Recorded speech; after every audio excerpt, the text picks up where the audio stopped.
yang mungkin dalam tanda kutip dan diwacanakan reshuffle adalah Pak Menkes, tapi jawaban atau informasi dari Pak Seskap kan pada hari ini tidak. Arang gimana sih? Dokter siapa? Hah? Masih bersama saya Budiman Tanrejo di satu meja The Forum Bang Kodari. Iya. Banyak spekulasi di luar bahwa yang sedang direncanakan oleh Presiden adalah mengganti sejumlah menteri yang di-endorse oleh Pak Jokowi. Iya. Ini saya barusan baca berita soal Pak Menkes. Kan Pak Menkes ini udah berulang kali juga diwacanakan akan di-reshuffle. Baik karena pernyataannya maupun dinamika hubungan Pak Menkes dengan para pekerja di dunia kesehatan, terutama dokter ya, dengan perubahan-perubahan yang kebijakan yang dilakukan oleh Pak Menkes. Nah, Pak Teddy sebagai sekretaris kabinet barusan mengatakan bahwa tidak ada pembicaraan mengenai reshuffle ya, yang didiskusikan oleh Pak Presiden dengan Pak Menkes itu adalah soal rencana penambahan jumlah dokter, baik dokter umum dan dokter spesialis, juga soal kesejahteraan pendidikan, dan Pak Menkes sendiri menambahkan ada menjelaskan mengenai peningkatan COVID ya di luar negeri, intinya antisipasi lah. Jadi menurut saya begini, kalau kita bicara isu reshuffle, pertama tentu yang tahu cuman Pak Presiden dan Tuhan yang Maha Kuasa. Yang kedua, bertahun-tahun nih saya jadi pengamat politik, yang namanya reshuffle itu baru jadi reshuffle kalau udah diumumkan reshuffle. Kalau belum itu semuanya masih spekulasi. Nah, yang ketiga, kalaupun misalnya ada orang pada hari ini yang mungkin dalam tanda kutip dan diwacanakan reshuffle adalah Pak Menkes, tapi jawaban atau informasi dari Pak Seskap kan pada hari ini tidak begitu. Jadi maksud saya begini, kalau untuk Pak BGS sebagai Menteri Kesehatan yang begitu banyak pro kontra soal kebijakan, soal statement saja tidak ada reshuffle, kira-kira mungkin kalau kementerian yang lain yang aman, yang pro kontranya lebih kurang, kemungkinan belum ada. Tetapi ya, ini kan kemungkinan. Balik lagi, intinya hanya Bapak Presiden dan Tuhan Subhanahu wa Ta'ala yang tahu. Oke, baik. Tapi ada juga pertanyaan Bung Kodari sebagai KSP. Ini soal suratnya Forum Purnawirawan TNI ke DPR ya, soal pemakzulan Gibran. Kelihatannya pemerintah memang membiarkan ya. Ya. Emang bisa kirim surat? Pertanyaan gitu Pak. Pertanyaan gitu Mas. Kalau Mas Budiman nih ya, atau Mas Gun-Gun mau kirim surat ke DPR, ke MPR, boleh dilarang? Rasanya kan enggak kan? Ya mau memasukkan surat ya dimasukkan saja suratnya. Jadi saya melihatnya itu sebagai bagian dari aspirasi masyarakat Indonesia. Apakah kemudian misalnya nanti akan diteruskan oleh DPR atau tidak, tentu akan kembali kepada mekanisme yang ada di DPR. Apakah kemudian substansinya betul-betul sesuai dengan situasi dan kondisi dan aturan yang ada, nanti kan pasti akan dikaji oleh teman-teman di DPR. Oke. Ya. Bung Adi, gimana Anda baca? Apakah ini bagian dari power interplay juga ketika surat Purnawirawan meminta Gibran dimakzulkan dengan perubahan konstelasi politik yang bakal terjadi sebenarnya? Ya, saya kira ini sudah masuk ranah high politik sebenarnya ya. Kenapa? Tentu tidak ada yang kebetulan dalam politik. Tidak ada kebetulan. Tiba-tiba misalnya ada Purnawirawan yang kemudian mengusulkan pemakzulan wakil presiden dan masuk ke DPR. Saya kira ini adalah sesuatu yang baru dalam praktik politik kita pasca reformasi khususnya. Dan saya kira memang sudah ada pembicaraan-pembicaraan elit. Bagaimana resultante ini memang sengaja dipermainkan. Oleh karena itu saya menduga ini soal bagaimana antar elit sedang melakukan bergen position secara politik. Karena isu-isu yang bermunculan mulai dari ijazah, kemudian soal pemakzulan, dan seterusnya. Bahkan persoalan juga terkait dengan SMK, muncul juga isu reshuffle, muncul juga tiba-tiba menteri yang dikabarkan mundur. Ini adalah bagian dari bagaimana mengorkestrasi kesepakatan elit pada akhirnya. Karena kalau isu reshuffle ini mencuat, pasti pikirannya sederhana. Siapa yang kira-kira ini harus kena out dalam konteks ini. Oleh karena itu, kalau melihat kecenderungan per hari ini, konfliknya memang tidak muncul ke permukaan. Tapi bahwa sebenarnya di belakang panggung, bukan tidak ada sesuatu yang sebenarnya bergemuruh. Oleh karena itu ketika bicara tentang PDIP bersama dengan Prabowo Subianto, ini pemain cadangan yang sebenarnya sangat siap untuk dirangkul kapanpun. Karena dalam sistem presidensialisme multipartai seperti di Indonesia Bang, presiden itu punya kendali terkait dengan koalisi. Kapan harus keluar, kapan harus dikendalikan dan harus dikeluarkan.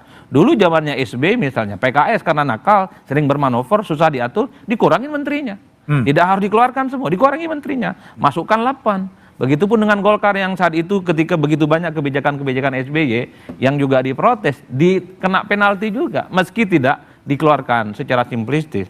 Yang ingin saya katakan adalah isu-isu yang bermunculan ini bagian dari bagaimana mengatur ritme stabilitas politik yang ada di pemerintahannya Pak Prabowo. Jangan sampai ada pihak-pihak lain yang mencoba untuk memainkan, apalagi merasa lebih besar dari presiden saat ini. Makanya muncul isu-isu yang saya kira ini tidak terdeteksi oleh rakyat yang ada di bawah. Semua ini murni adalah permainan elit, bukan permainan rakyat. Rakyat di bawah sederhana, Bang. Bagaimana PHK. Cara cari kerja yang mudah. Orang cari kerja itu pun dianggap tidak syukur nikmat, repot juga kira-kira. Karena itu faktual, PHK terjadi di mana-mana. Angka kemiskinan juga bertambah kan 7,28 juta versi BPS. Itu yang saya sebut apa yang terjadi pada level elit dengan apa yang terjadi pada level rakyat. Itu sangat paradok dan saling berhadap-hadapan. Oke, Kang Gunggun. Jadi kalau lihat forum Purnama Purnama ini kan selain pemakzulan Gibran kan mengganti menteri-menterinya Pak Jokowi sebenarnya kan? Iya. Nah, ini tadi kan kalau Adi kan mengatakan ada orkestrasi. Iya. Anda yakin juga ini orkestrasi? Iya, pernyataan yang disampaikan itu pasti punya intensi. Dan itu bagian dari orkestrasi pemberitaan media, perbincangan publik, dan menjadi tekanan politik. Kan begitu. Tekanan politik kepada siapa? Ya tentu pada Pak Prabowo, ya, kemudian pada Gibran, dan relasi kuasa di antara keduanya. Ini kan kita tidak bisa hanya pada Gibran, tetapi juga otoritas kekuasaan hari ini ada pada Pak Prabowo, meskipun tentu sasaran bidiknya siapa, gitu kan.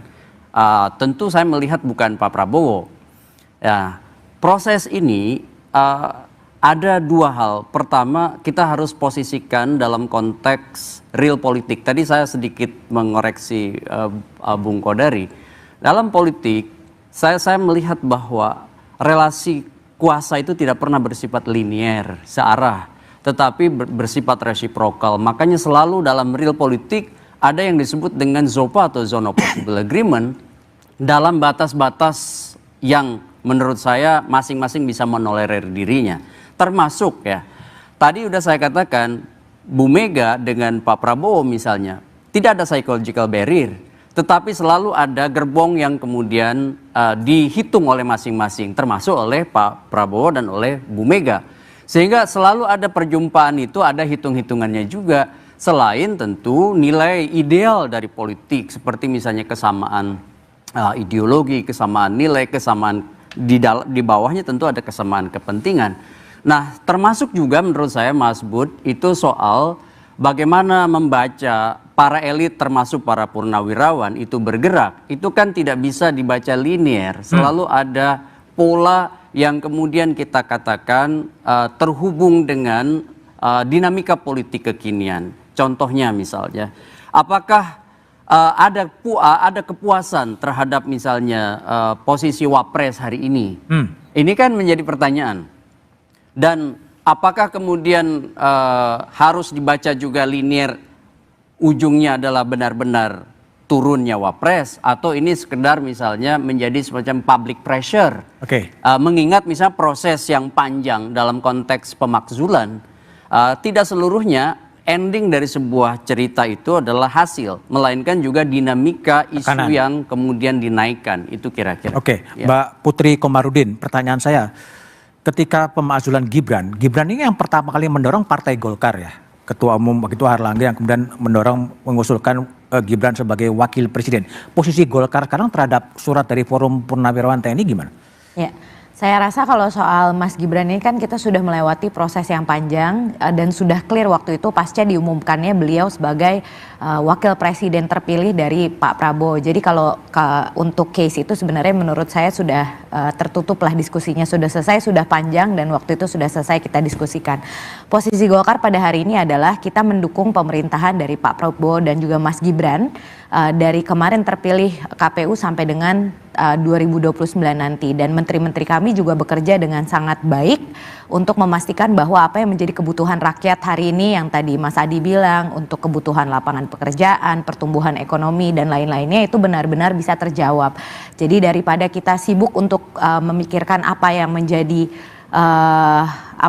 kalau tadi dibilangnya dinamika politik dari mungkin surat yang sekarang sedang ada di Kesekjenan DPR itu, kita ingin fokus benar-benar pada menjawab apa yang menjadi kebutuhan rakyat pada hari ini gitu. Jadi artinya posisi no Golkar way hari ini pemakzulan Gibran.